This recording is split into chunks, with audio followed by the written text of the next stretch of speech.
Good day, and welcome to the Well-Read Monocle. Today we are unpacking a masterclass in hard science fiction and intellectual detective work. James P. Hogan's 1977 classic, Inherit the Stars. Our narrative begins in the late 2020s. Humanity has entered a peaceful, demilitarized era of global cooperation, turning its efforts toward lunar exploration. But a routine geographic survey near the Moon's Copernicus crater uncovers a chilling anomaly: a human corpse in a bright red spacesuit, hidden in a rocky grave. The scientists name him Charlie. Forensic testing and nuclear decay analysis reveal a mind-bending paradox. Charlie has been dead for 50,000 years, long before any advanced human civilization existed on Earth. Yet, anatomically and genetically, he is fully Homo sapiens. Part 2. The core investigations and the trimagniscope. To solve this mystery, the United Nations Space Arm recruits Dr. Victor Hunt, an intuitive physicist, and Professor Christian Danchekker, a rigid evolutionary biologist. The primary catalyst for their research is Hunt's trimagniscope, a device that uses neutrino beams to scan through solid matter, allowing them to safely read Charlie's fragile closed diary. The data splits into two completely irreconcilable lines of evidence. The biological fact. Danchekker proves Charlie is entirely human, sharing our exact skeletal and genetic markers. Because parallel evolution is statistically impossible, Charlie must share ancestral lineage with terrestrial primates. The physical fact. There are absolutely zero archaeological traces of a high-tech society on Earth 50,000 years ago. Furthermore, Charlie's diary contains maps of an alien world with a 35-hour day and a year lasting 1,700 days. The ghost craters and the Minerva catastrophe. The puzzle expands when researchers examine the structural anomalies of the Moon itself. Lunar farside is found to be covered by an unnatural 300-meter layer of pulverized rock debris dumped there 50,000 years ago.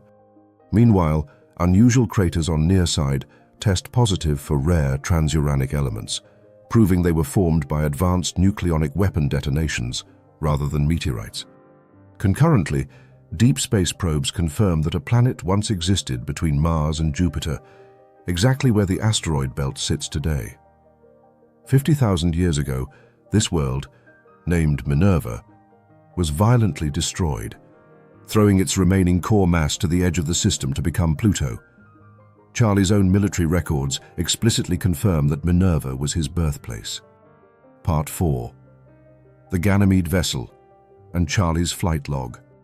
The investigation takes a stunning turn when a mile-long alien starship is discovered frozen deep under the ice of Jupiter's moon, Ganymede. Entombed for 25 million years, the ship belongs to a giant native alien race called the Ganymedes. Inside its cargo holds are preserved prehistoric Earth animals, including Miocene-era primates. Hunt and Danchekker deduce that 25 million years ago, the Ganymedes faced a catastrophic carbon dioxide crisis on Minerva. They harvested resilient flora and fauna from Earth to stabilize their ecology. Though the Ganymedes eventually abandoned the solar system, the imported Earth primates survived on Minerva, evolving over millions of years into the high-tech Lunarians, Charlie's race. This explains Charlie's human biology, but it triggers a physical crisis. Charlie's diary details an intense war on Minerva, yet his logs note that military transport flight times between Minerva and the Moon were a mere 2 days, and weapon impacts were observed within 4 minutes. At a distance of over 150 million miles, such a short round-trip delay is physically impossible. Part 5. The ultimate fallacy. Staring out at the massive bands of Jupiter from the ridges of Ganymede, Victor Hunt identifies the ultimate fallacy. Everyone had blindly assumed the Moon had always orbited the Earth. In truth, 50,000 years ago, the Moon was the natural satellite of Minerva. When the Minervan superpowers detonated their planet-shattering nucleonic weapons, Minerva exploded into the asteroid belt.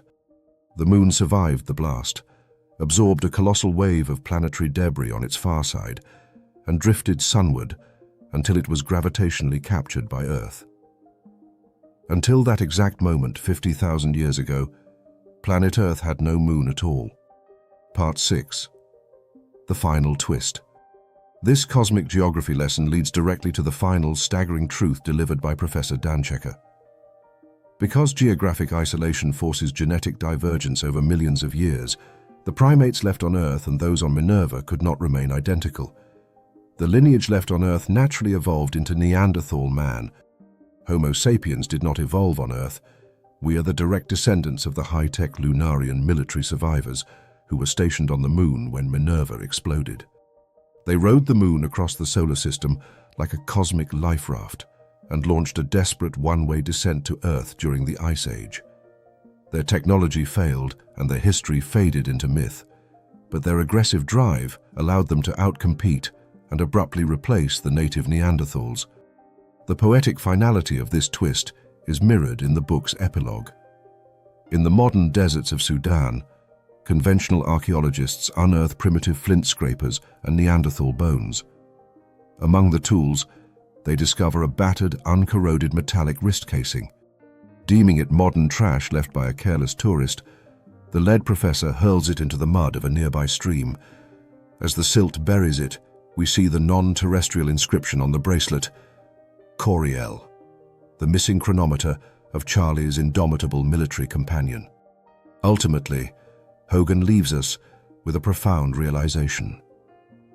As humanity leaves Earth behind to explore deep space, we are not primitive newcomers breaking into an alien frontier. We are simply reclaiming our birthright.